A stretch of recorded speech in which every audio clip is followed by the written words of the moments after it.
You're watching World Today, and this is a major exclusive. I'm being joined by the former Prime Minister of Israel, Prime Minister Ehud Olmert, who served between 2006 and 2009, a very critical period now in Israel.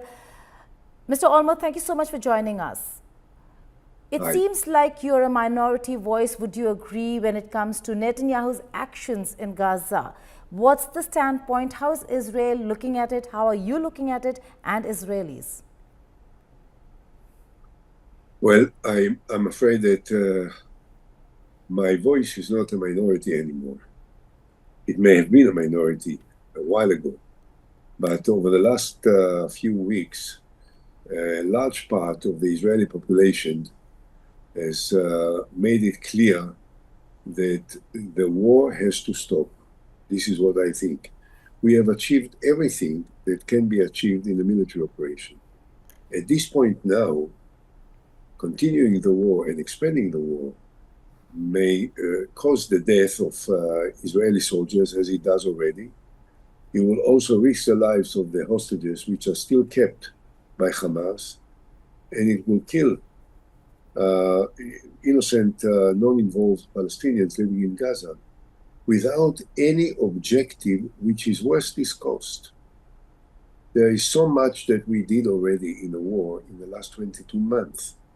We eliminated most of the important leaders of Hamas, including Yahya Sinwar and Muhammad Deif and the chairman of Hamas, Ismail Haniyeh, and high command and lower commands.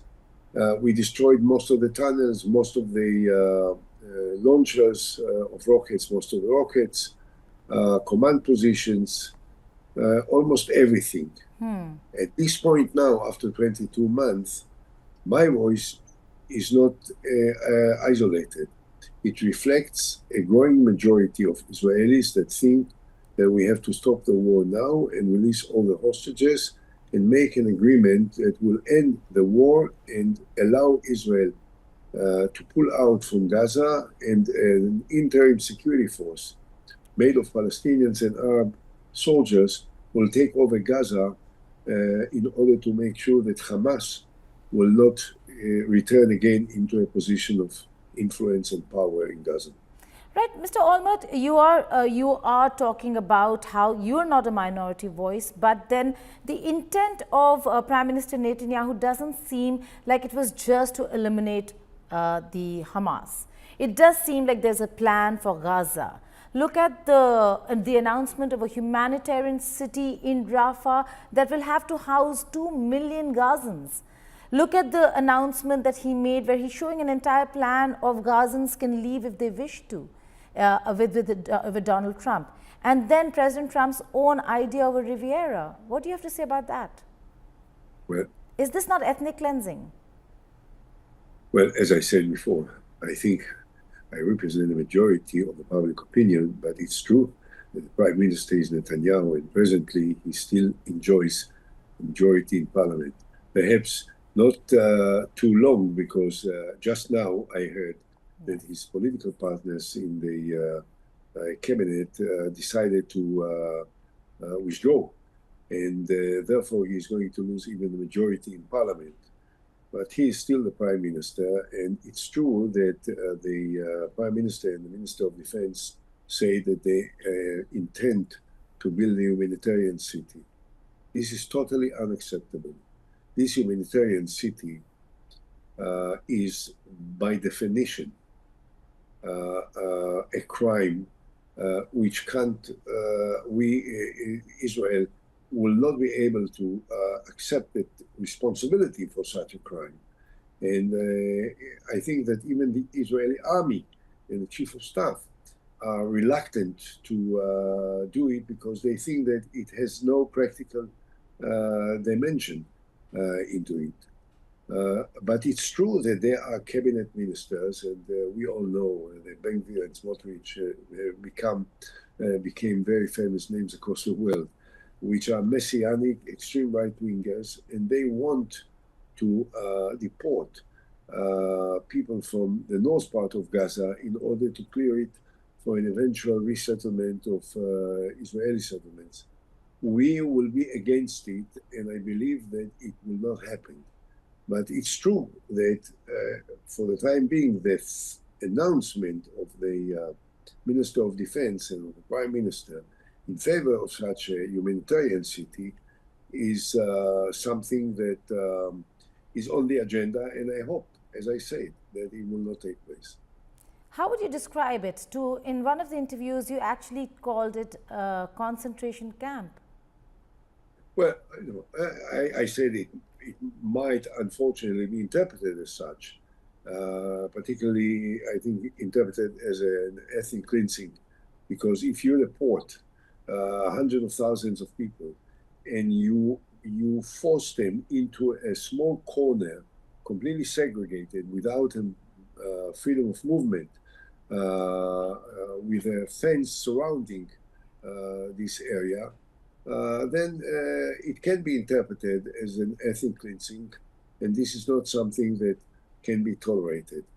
And as I said again, I think it's illegal, and it may constitute a crime against humanity. So I don't think that it will take place, and I hope that the international community will express its opposition to this idea.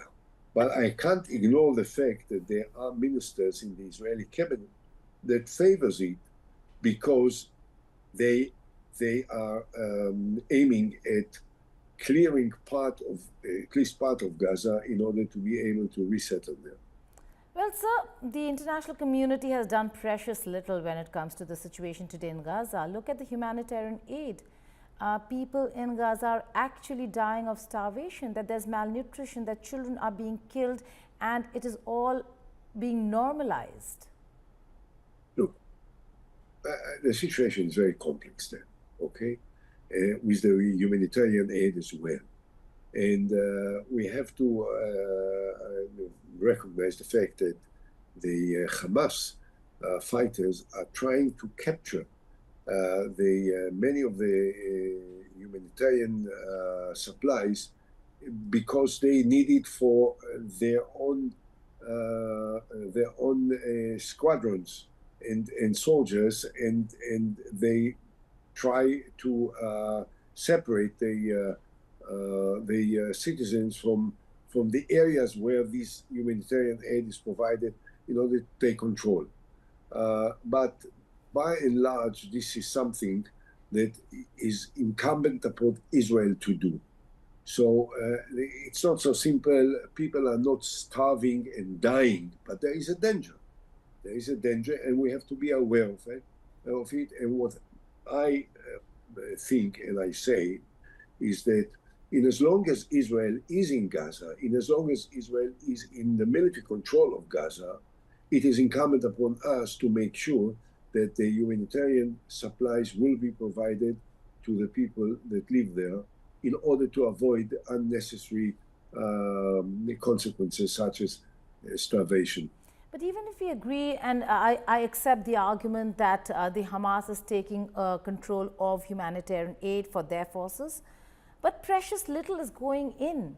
The fact that there's food outside of the gates but not being allowed to enter in itself is a travesty, sir, isn't it? Well, again, food is allowed in, perhaps not sufficient. Not sufficient at all. Well, we are here, I'm in Tel Aviv, you're in India, and the realities in Gaza are a lot more complex and sensitive and volatile and fragile, and the supply is not simple, and they need to break through the barriers and the fences and the shooting and the Hamas provocations is not so simple. I think that there is an attempt, a serious attempt made by Israel to provide this. But as I said again, in the final analysis, it is the responsibility of the Israeli army and the Israeli government to make sure that the people there will get the humanitarian supplies that they need in order to survive. As simple as that. Right. Coming back to the Netanyahu government and what he's doing on the ground, Is this personal ambition clubbed with what they call in geopolitics and the need to secure Israel? But is this Netanyahu's political ambitions that we are seeing over here as also him trying to save himself and stay in power? Is that one of the elements of the actions that we are seeing? What is his ambition? Only he can say. I can say what is understood by what we see, by what he does. You know, this is open for objective interpretation. And it's obvious that Netanyahu, and he is accused, by the way, by a lot of people in Israel, that what he is doing is the only possible way to explain it is that he is prepared to sacrifice what are considered to be the real national security interest of the state of Israel for his political survivability. Right. There was a time when you were Prime Minister, sir, and during the Lebanon or war with Hezbollah, to be precise, a lot of them questioned you and spoke about intelligence failure. How would you describe October 7th attacks? Was that also intelligence failure under Netanyahu's leadership? In the second Lebanese war, there was no intelligence failure.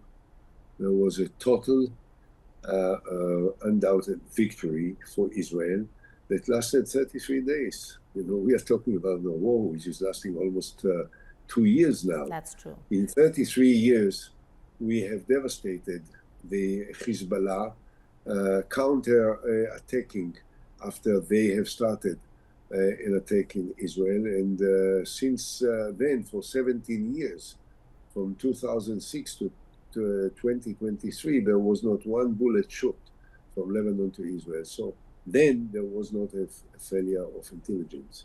Unfortunately, in October of 23, the failure was not of intelligence. The failure was of arrogance, of complacency, and of overconfidence. We had all the information. The failure is greater because we had all the information. We had all the intelligence. We had all the cyber products which we needed in order to understand what they want to do. We just were arrogant enough and complacent enough not to believe that they can do what they were preparing doing.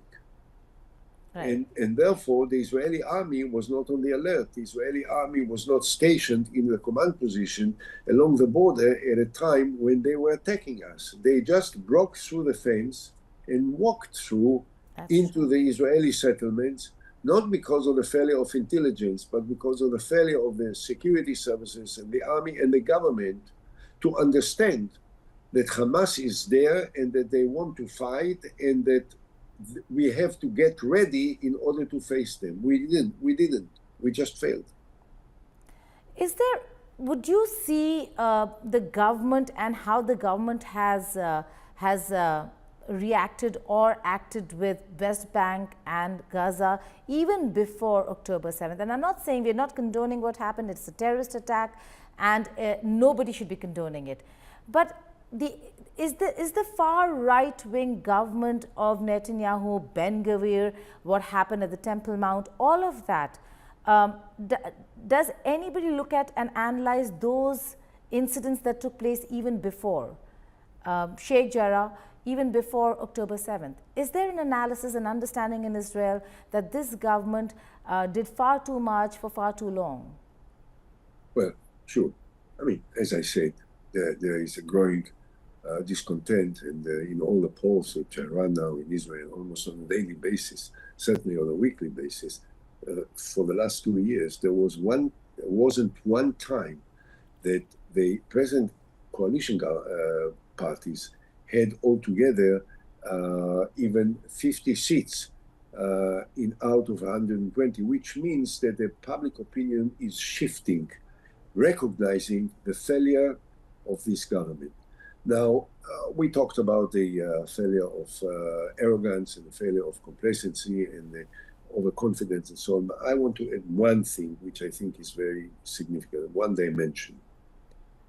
Throughout this period, from the 7th, okay, the war started, as you say it correctly, we had to counterattack the Hamas, and the whole international community recognized the need to counterattack the Hamas leaders and to reach out for the fighters and to destroy this terrorist organization. But at no time throughout these 2 years, the government of Israel proposed a political horizon for Gaza after the end of the violence and the hostilities and the military operations. And what we were asking our government, as so many did from the outside, was, okay, we understand we have to fight Hamas, we will have to destroy Hamas. And then what? After we destroy Hamas, what is your plan? What is your end game? Okay, there will not be one Hamas alive, but there will still be 2.2 million people living there. What do we want to do with them? Do we want to occupy them forever? Do we want to squeeze them forever? Do we want to have a military control over Gaza and almost daily confrontations between us and them forever? Or do we have any political plan? This government of Netanyahu, which is the greatest failure, because so many in the international community recognize the right of Israel to counterattack. And they said, okay, go ahead. Joe Biden said it. Rishi Sunak, the former Prime Minister of Great Britain, said it. President Macron said it. The former Chancellor of Germany, Scholz, said it. Prime Minister Meloni said it. The new Prime Minister or Chancellor of Germany, Merz, said it. They all said it. Okay, go ahead. Kill them, destroy them. But then what? What is your plan? The failure of the Israeli government to provide any plan for the next day, for the day after, is the greatest failure, because it has somehow diluted the essence of the Israeli military achievement, and it has created an atmosphere of discontent and of impatience towards the state of Israel across the world. And this is very damaging. Mr. Olmert, such a sane voice, why isn't anybody listening to you? There are many that listen to me, but not this government. And so we are trying to overthrow this government. So in order to have another government of much greater responsibility and political vision, because the time has come for us to make peace with the Palestinians. Now, one thing has to be emphasized, okay, before we say goodbye. In 2008 and 9, I, as Prime Minister, proposed to Palestinians, and the then Palestinian president, who still is Palestinian president, Dr. Mahmoud Abbas, planned for a comprehensive peace between Israel and Palestine. Yes, he did. On the basis of two states, on the basis of the 67 borders, on the basis of dividing the city of Jerusalem so that the east side of Jerusalem will be the capital of the Palestinian state, and that the other parts of Jerusalem will remain, of course, the Israeli capital. All this we proposed to them. This was really the realization of all the greatest dreams of the Palestinians. And what happened? They failed to sign. They didn't have the leadership and the courage and the vision and the inspiration to sign. So I still think that this is our interest, and we have to do everything in order to achieve peace. But we can't just put all the blame on one side without recognizing the failure of the Palestinians when the opportunity arose to sign peace, which may have changed entirely the region and the lives of millions of people at that time. Before I let you go, just a couple of questions. One, there's immense international pressure. Should you or should the opposition overthrow the Netanyahu government, yet there will be a lot of damage control and image building that you'd have to do. Has Israel lost its image? Because many are looking at what's happening in Gaza as genocide. Well, no, there is no genocide. Don't stretch it beyond the reasonable limits. There is no genocide. There are many bad things that happen there. Now, it's true, we have to get rid of this government, but we are a democracy, and we are not going to get rid of this government in any other way but in a democratic manner. There will be elections. Now that the government lost its majority in parliament, I believe that after the Knesset recess, at the end of October, a date will be set for elections, sometimes at the beginning of 2026, perhaps in March 2026. And I hope that in those elections, a new government will take over and will change the direction, the policies, and the strategy of Israel. But do you see any future government looking at image building again? Has Israel lost its image?